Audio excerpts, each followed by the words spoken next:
In today's video, we'll be taking a look at Morgan Elsbeth for the vintage collection.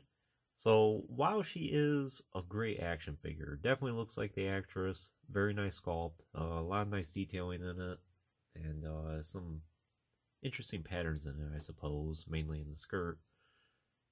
She's probably one of the more disappointing TVC action figures in a long while, and I think that's the general consensus among the collecting community.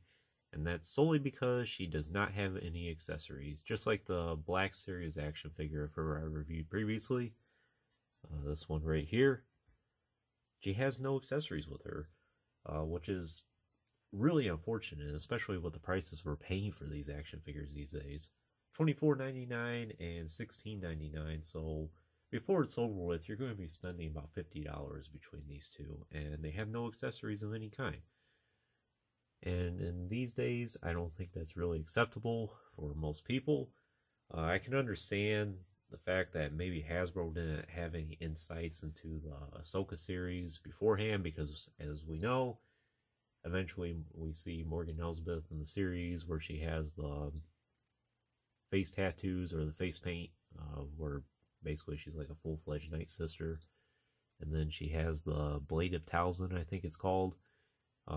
Those would have been nice accessories to include with her, and if Hasbro knew about those leading into the series, it would be shocking if they didn't include those with this. But even if they didn't know anything about those at all, you think they could have invented something along the way, maybe alternative hands or an extra set of hands. Similar to like what you see on the package of her here, where she kind of has the knife hands here. Why couldn't we have knife hands included with this, or even the Black Series figure? Just add a little bit more value for this. Other suggestions I've heard, or maybe like a holocron of some sorts, which would have been an easy accessory, and even if I don't know for sure if it applies directly to her, but a holocron is an accessory that nobody could ever complain about having, and you can use it for multiple action figures even. So even if you didn't want it for her, you could probably find it for somebody else. But just include something with her, you know. Hasbro's known for being creative before with their accessories, so there's no reason why they shouldn't be with this one. It's really unfortunate, but you know, it is what it is. Despite that, though, she is a very nice action figure. I'll say that. And we'll dive more into why that is here in a little bit. So we'll just look at the package of here first of her. Very nice image of the actress there. It sounds like she's been making her way around a lot of the Comic Cons. I wouldn't mind meeting her at some point and maybe getting this autographed. We'll see. Interesting thing about this card is you can see it doesn't have the warning logo or the choking hazard or anything like that on this. So that's nice. I wish all the TVC cards were like this, where it was just advertising the actual character. The Ahsoka series. And I think this is one of the last action figures that's featuring this style of card back. VC 295. It's hard to believe we're up to 300 now. There's been way more action figures now in TVC 2.0 than there was in 1.0 now. So Thrawn's reviewed on the channel now. Of course, Morgan is. Grand Inquisitor, I have seen him in person at Walmart, and he looks like a solid action figure, so perhaps I'll get him at some point. Ahsoka is pretty much the same exact Ahsoka as the Mandalorian one, which I have on the channel. I do plan on getting a few of these HK droids at some point. Boba Fett, not really a priority for me, maybe on clearance. This Luke, I have seen him in person as well, not really a priority. And same with Moff Gideroid. I have the old Sokka collection one since 2006 now. And that was a solid action figure at the time, and I still think it's a solid action figure, so I might just keep that one as my Moff Gideroid. Perhaps I'll get this one. I've had this one, or I've had this character at my Walmart for over a month now, and I'm surprised he hasn't sold. But that shows you the price point. It's starting to price people out, I suppose. So that's card art. Now we'll look at the figure here. So the head sculpt itself is nice. I think the paint they could have done a little bit better job on, especially around the eyes there. It almost looks like she hurried up and threw some mascara on and kind of smeared it a little bit. I think the face turned out a lot better on the Black Series figure here compared to the TVC one. TVC figure, she has a little bit more of a squint about her, and the eyes are much less defined. I don't know if that's just my sample or that's standard for most samples. I have tried looking at other ones on the internet, and it seems like there are some slight variants between all the different samples out there. So perhaps it's just mine. Overall, I think the Black Series definitely wins on the head sculpt. She does have the markings on her forehead there. Nice attention to detail. For the rest of her outfit here, pretty much it's just a red tunic. The main attraction about her is the skirt here, which is a very thick material actually, and it has a very nice pattern on it. And even though it's a thick material, it doesn't really feel like it's going to fray at all. It's almost like it's double layered. I guess where Hasbro failed on including accessories, they made up for in her skirt here. And it does look much better compared to the Black Series figure here. That's definitely the main difference between the two. The Black Series one I don't think is too bad. It's sculpted to have that certain flow about it where it's more natural and definitely looks the part, and it does have the appropriate cuts in it to allow for some flexibility. But this one's much better, I think. No cuts in it of any kind, and even without that, you can still flex her in just about every pose that you could want her in. As far as if you wanted to include accessories for her, her hands are flexible enough to where you could fit a lightsaber or something, whatever you want in her hands, which I might end up doing that at some point.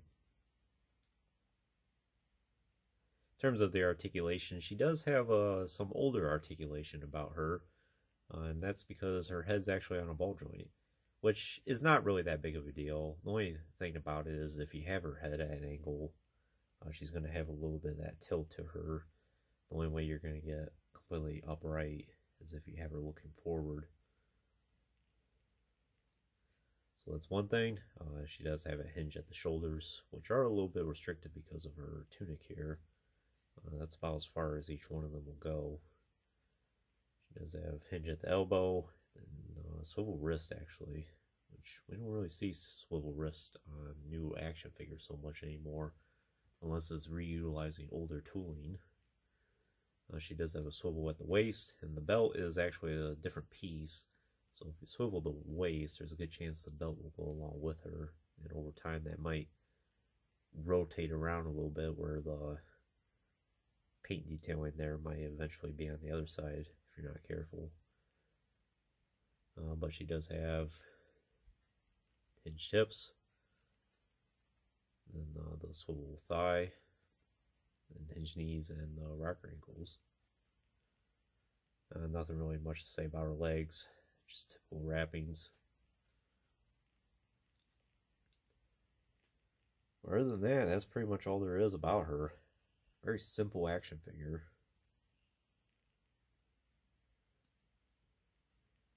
Definitely more of a niche character. I can't see everyone running out to go ahead and get her. I ended up getting her at the same time as Thrawn the other day at Walmart. It was between her, the HK droid, and Thrawn for me, and then I decided to go ahead and get her. I usually get all the main characters or named characters first. I figure the army builders I can always get at any other time. And the reason why I didn't get all three is, 3 TVC action figures these days is going to be almost $60 for that. Can you believe that? Here, 10 years ago, we could get 3 action figures for potentially under $20 if you look in all the right places. And now we're up to 60, which is incredible. And I thought, I don't really want to spend $60 on action figures right now, so I'll save the HK Assassin droids for another day, and I'll just get the 2 for now. What else can I say about this? I think that's pretty much all I can really tell you about the action figure. Would I recommend her for your collection? This is not one that I think everyone really needs for their collection. It's more of you either want her or you don't. I don't really think I need to convince you to want her, or I'm sure you've already made up your mind if she's a character you want for your collection. Very niche character.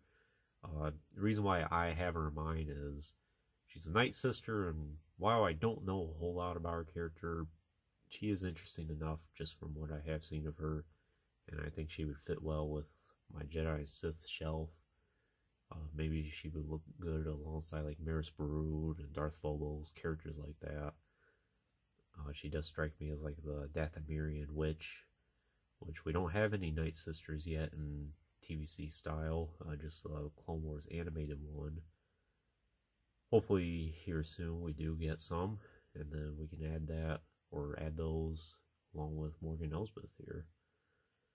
So you either want her or you don't. I don't think I really need to convince you of it. But with that being said, she is a very nice action figure, and Hasbro did a very nice job with her sculpting work. She just needs more accessories. I wouldn't be surprised if here in the future we get another release of her in both the Black Series and TVC, where they include her head with the tattoos or the face paint, and then she'll have the bladed talisman with her, and they'll probably release as a deluxe action figure and charge, you know, like $30 for this one, and then almost $40 for that. I would not be surprised by that. But we'll see. Sometimes characters like this, it's debatable, especially now that from what I have seen of the Ahsoka series, she ends up getting killed off, so I don't think that's really a secret at this point. So now that her fate's already made, I don't know if Hasbro's going to be investing a whole lot more into her. Other than that, that concludes this review.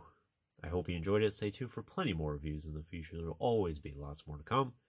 If you haven't already, please like the video and subscribe to the channel. I always greatly appreciate your support. And check out some of the links in the description if you have not done so already. As always, thanks for watching.